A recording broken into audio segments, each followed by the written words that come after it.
मोहन सरकार की कैबिनेट बैठक में कई अहम फैसलों पर मोहर लग गई है। मंत्री कैलाश विजयवर्गीय ने कैबिनेट निर्णयों की जानकारी दी है। कैबिनेट में सभी ने सीएम को जीआईएस को लेकर बधाई दी। कैलाश विजयवर्गीय ने बताया कि 30 लाख करोड़ से ज्यादा का इन्वेस्टमेंट हो रहा है। उद्योग विभाग को 12 लाख करोड़, नवकरणीय 5.7 लाख करोड़, खनन को 3.22 लाख करोड़, शहरी विकास में 1.97 लाख करोड़, ऊर्जा विभाग में 1.74 लाख करोड़ इन्वेस्टमेंट आया है। सभी इन्वेस्टमेंट धरातल पर उतरे हैं। इसके लिए समीक्षा होगी। सभी प्रमुख सचिव एक सप्ताह में, मुख्य सचिव महीने में एक बार और सीएम 2 महीने में एक बार समीक्षा करेंगे। उन्होंने बताया कि कई जीआईएस से 21 लाख से ज़्यादा रोजगार मिलेगा। कोशिश रहेगी जो एमओयू हैं वो 100% धरातल पर उतरे। बीजेपी ने संकल्प पत्र में 2700 रुपये गेहूं एमएसपी पर खरीदेंगे। बीजेपी उस संकल्प पत्र के करीब पहुंच रही है। विजयवर्गीय ने बताया कि इस बार 2600 प्रति क्विंटल गेहूं के रेट पर उपार्जन करेंगे। 15 मार्च से गेहूं का उपार्जन किया जाएगा। 4000 रुपये धान के लिए प्रति हेक्टेयर दिया जाएगा। डॉक्टर मोहन यादव जी की अध्यक्षता में जो बैठक हुई उसमें सबसे पहले माननीय मुख्यमंत्री जी को कैबिनेट के सभी सदस्यों ने बधाई दी, धन्यवाद दिया कि जिस तरीके से जीआईएस हुई है और एक माननीय प्रधानमंत्री जी और गृह मंत्री जी के आशीर्वाद से जो एक बड़ा इन्वेस्टमेंट का कमिटमेंट हुआ है, लगभग 30,70,000 करोड़, और उसमें माननीय मुख्यमंत्री जी ने पूरे प्रदेश में रोड शो किए, विदेश में जाकर जर्मनी में, इंग्लैंड में, और वहाँ के प्रतिनिधि भी आए। तो ये जो सरकार की जो मेहनत है उसका परिणाम है कि जीआईएस में बहुत बड़ा इन्वेस्टमेंट आया है। उद्योग विभाग ने लगभग 12 करोड़ 2 लाख का है। नवीनीकरण में 5 करोड़ 72 लाख का है। खनन एवं खनिज में 3 करोड़ 22 लाख, सॉरी मैं गलत बोल के 3 लाख। उद्योग विभाग के हैं 12.2 करोड़ का। नवीनीकरण में 5.72 लाख करोड़। खनन और खनिज विभाग में 3.22 लाख करोड़।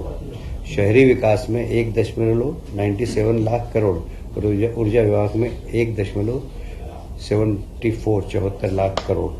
इस प्रकार कुल प्रस्ताव पास हुए थे और ये धरातल पर उतरे हैं। इसके लिए माननीय मुख्यमंत्री जी निर्देश दिए हैं कि सारे प्रमुख सचिव हर सप्ताह में अपने अपने विभाग की समीक्षा करें और माननीय मुख्य सचिव 7 दिन में और माननीय मुख्यमंत्री जी मुख्य सचिव 1 दिन में, महीने भर में, और माननीय मुख्यमंत्री जी 2 माह में इसकी समीक्षा करेंगे। हमारी कोशिश होगी कि इसमें 100% जितने भी एमओयू हुए वो धरातल पर उतरे। इसमें हमारी संभावना ये है कि लगभग इसमें 21 लाख से ज़्यादा रोजगार मध्य प्रदेश के नौजवानों को मिलेंगे। एक बहुत ही महत्वपूर्ण निर्णय, आप जानते हैं कि भारतीय जनता पार्टी ने अपने संकल्प पत्र में घोषणा की थी कि हम किसानों को 2700 रुपये प्रति क्विंटल एमएसपी पर गेहूं खरीदेंगे। हम उसके करीब पहुंचते जा रहे हैं। इस बार कैबिनेट ने निर्णय लिया है कि किसानों का गेहूं हम 2600 रुपये प्रति क्विंटल पर उपार्जन करेंगे।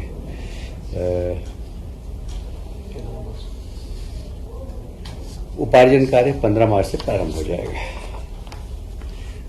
उसी प्रकार धान उपार्जन, हमारे यहाँ धान 3-4 जिलों में बहुत अच्छी होती है, तो उनको भी 4000 प्रति माह प्रोत्साहन राशि प्रति हेक्टेयर दी जाएगी।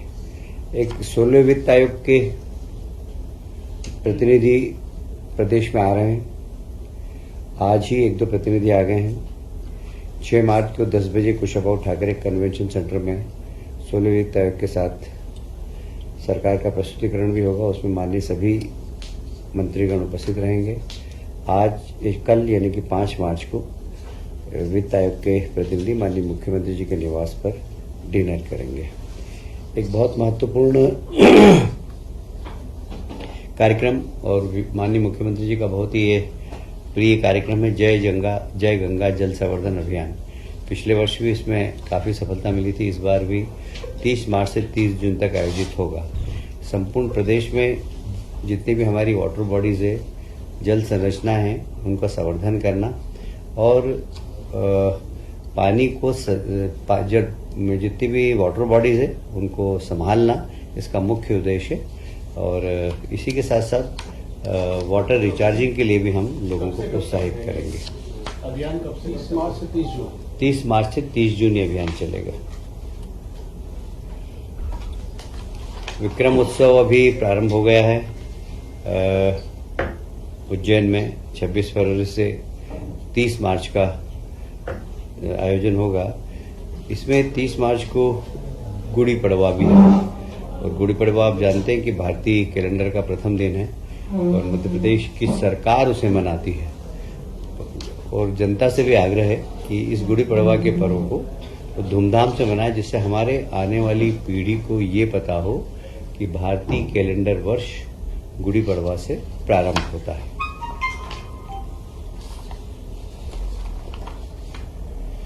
आप सब जानते हैं कि जैसे माननीय मुख्यमंत्री ने शपथ ली थी वैसे ही 1 महीने तक किसानों के सीमांकन पटांकन के कार्यक्रम एक अभियान की तरह चलाए थे।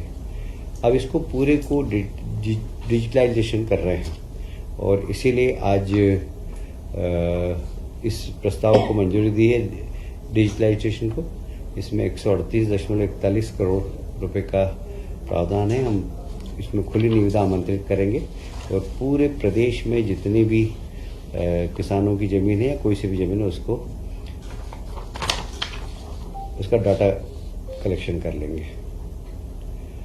हमने जिले बनाए हैं छिंदवाड़ा से हटाकर पांडुर्ना। अब पांडुर्ना में वन विभाग का एक नया मंडल प्रारंभ कर रहे हैं, इसकी भी आज कैबिनेट ने स्वीकृति प्रदान की है।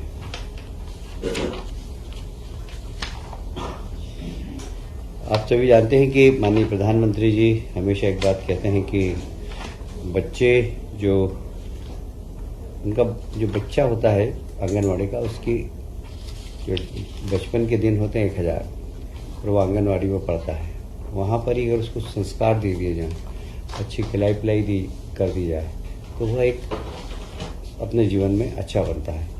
तो आज एक निर्णय लिया गया है कि आंगनवाड़ी की जितने भी कार्यकर्ता हैं उन कार्यकर्ताओं को प्रशिक्षण देने का, और उस प्रशिक्षण के माध्यम से वे बच्चे जो छोटे हैं उन्हें सामान्य ज्ञान देना, शिक्षा के प्रति उनकी रुचि पैदा करना।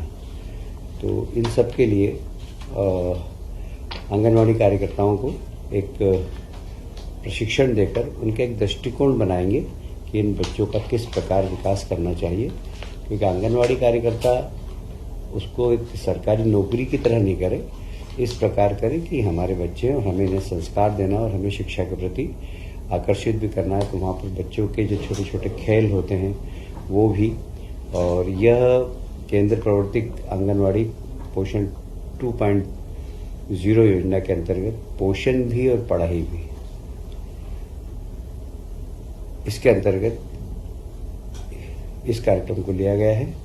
इसमें परियोजना विकास अधिकारी और T3 जो कार्यकर्ता है उन सबको मास्टर टीचर बनाना, ये इसका उद्देश्य हो गया जी। टीएनसीपी का एक एक्ट था, क्या वो पूरा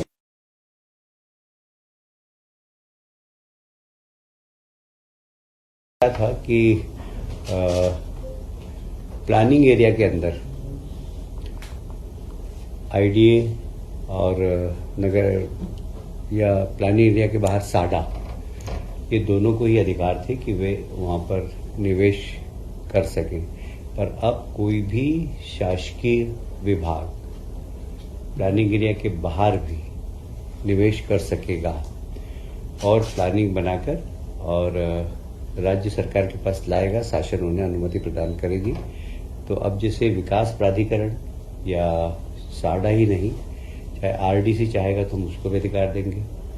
औद्योगिक डेवलपमेंट, इंडस्ट्रियल डेवलपमेंट क्या है वो आईडीसी, एमपीआरडीसी, वो अगर चाहेगा कहीं पर तो हम उनको भी परमिशन देंगे। पर छोटे प्रोजेक्ट नहीं, बड़े प्रोजेक्ट हो, कम से कम 500 करोड़ के प्रोजेक्ट हो कम से कम, तो वो वो अनुमति मांगेंगे तो हम उनको ये निवेश करने का अधिकार देंगे। सीपीए भी विलय किया गया था शिवराज की सरकार में, फिर अभी मोहन जी ने कहा था कि सीपीए को हम अलग कर देंगे। आपके जी। विभाग का ही सीपीए हाँ। पीडब्ल्यूडी में विलय हो गया, अब उसको फिर मोहन यादव जी ने कहा था कि इसको हम फिर से अलग हाँ, करेंगे। माननीय मुख्यमंत्री जी ने कहा उसकी प्रक्रिया चल रही है। सेकंड सप्लीमेंट्री भी होगी। अच्छा, बजट का approval? बजट के बारे में कोई टिप्पणी करना उचित नहीं है। नहीं